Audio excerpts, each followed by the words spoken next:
So the other day, or I guess yesterday, technically, maybe 2 days ago by the time this goes up, Truth was talking about characters that we could possibly see for the part two, and it kind of got me because he was saying that maybe we would get like Bardock and Goku, maybe tag, maybe just like a paired unit, something like that. Bardock and tag Goku from Legends, you know, the What If unit where they do that cool what is it called, Legends finish or whatever, legendary finish, where they do the joint blast of joint Kamehameha technically, or whatever it is, right? Spear Kamehameha, and blow away whoever they're against. Super cool animation, super cool of Legends to do it. Sort of feels like a reference, maybe even a direct reference to some manga material, right? Do the Granola arc, I believe.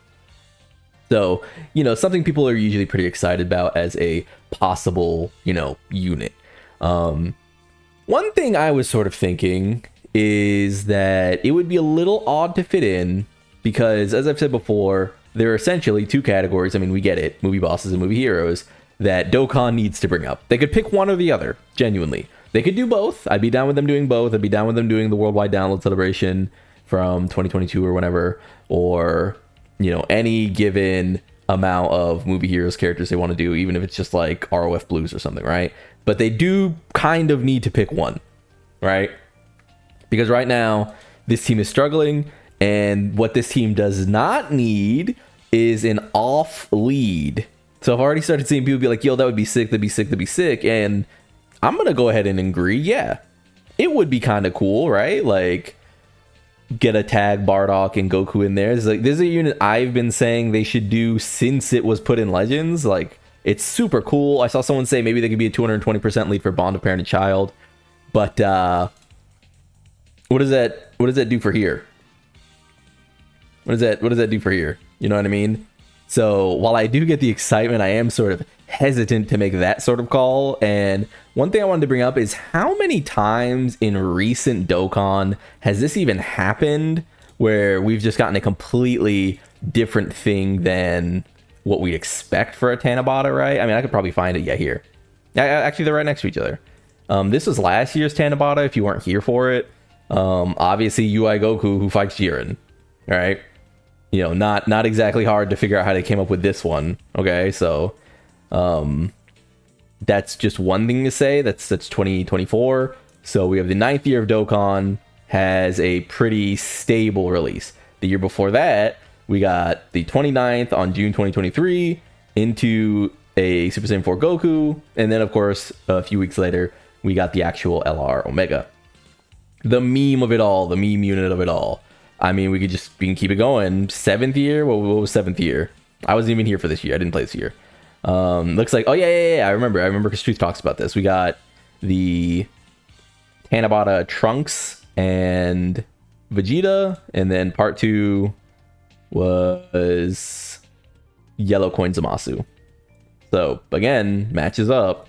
Like, I wonder if there will even really be a year where this is not the case. So I assume it was this unit, which makes sense, and then the yellow coin is going to be Janemba. There's the yellow coin, Janemba. 5th year, like, it really doesn't seem like they mess around with this one. So June 16th, or I guess lower. Oh yeah, here we go. June 30th. And July is Jiren. Yeah. Yeah, I don't see it. I can't. I could not imagine they somehow randomly stray from this path and go so far as to then like add in a Goku and Bardock unit to complement a movie bosses and movie heroes unit. There's like zero way, right? They haven't done this in half a decade essentially, right? So I'm gonna say just no. I know it's kind of, maybe it's a little boring to be like, oh no, the predictions just stop there, the fun stops there, but no way, right? Let's get over to the other thing I was thinking of.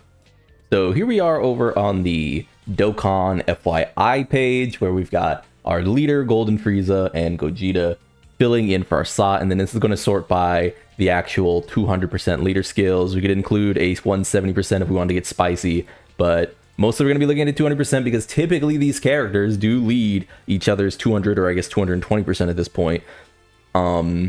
And we've already seen one of these characters, which is this LR AGL, Frieza Easy A, right? So I don't really think that a character is going to surprise us from this list, right? I think this is the list.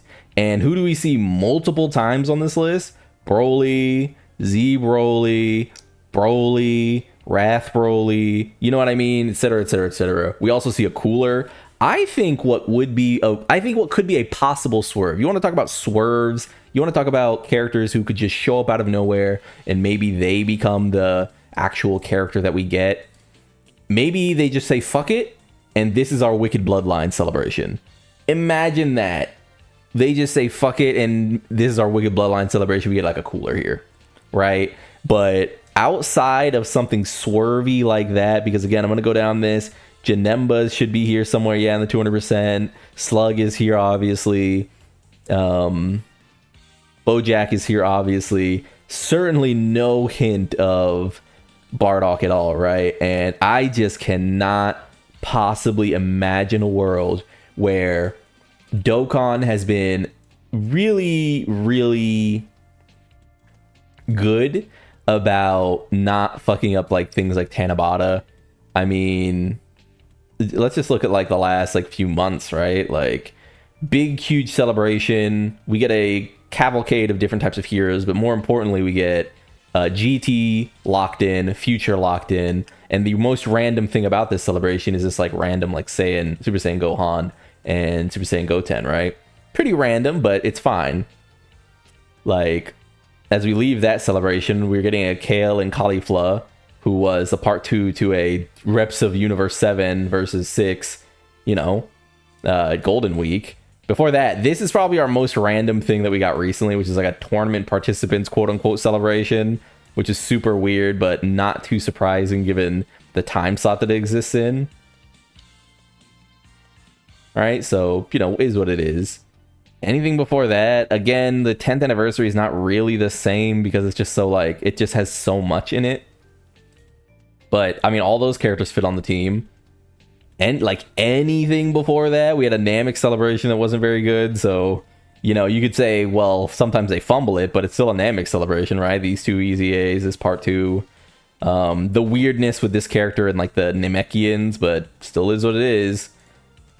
I don't know, like, when is seriously the last time they've fumbled the pairing that badly? Because essentially what people still do when it comes to Dokkan is they go, hey, do you guys remember?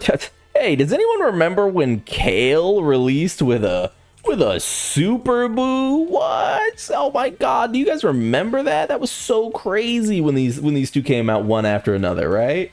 And it's like, I get it. I get why there's still like that apprehension, that sensation of like, oh, what if they really swerve us this time? But I just kind of don't see it. I think it's wishful thinking. I don't think I look at this page and I see all of the characters they could. I mean, 200%. Let's go to 170%, and let's just.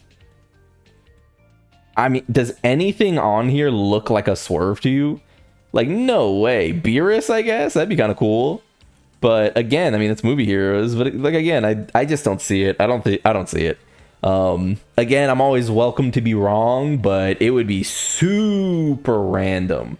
It would be super random for that character to come out and just crush any sort of momentum that this character could possibly have, especially because this character is looking a lot worse than people suspected. Not a lot worse as in bad, but a lot worse as in not number 1 or anything. Not even number 2, not even number 3, not even number 4. No way.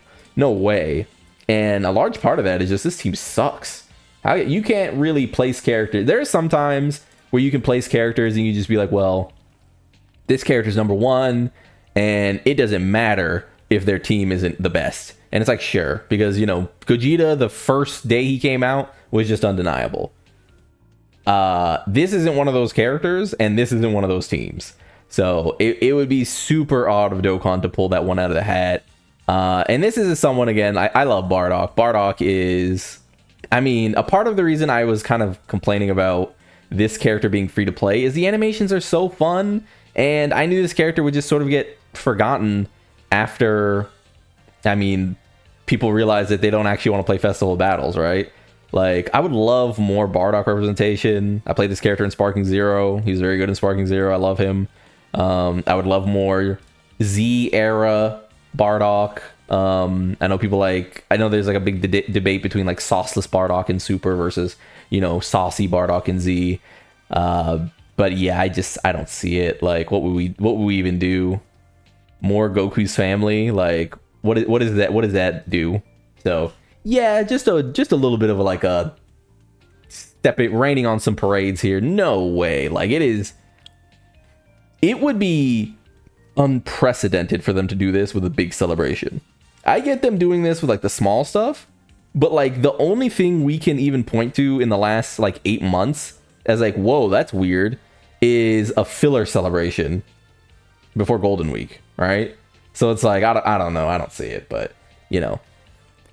That all I said, it's gonna be me. Like if you like the video, subscribe to the club, we'll go make it, and peace.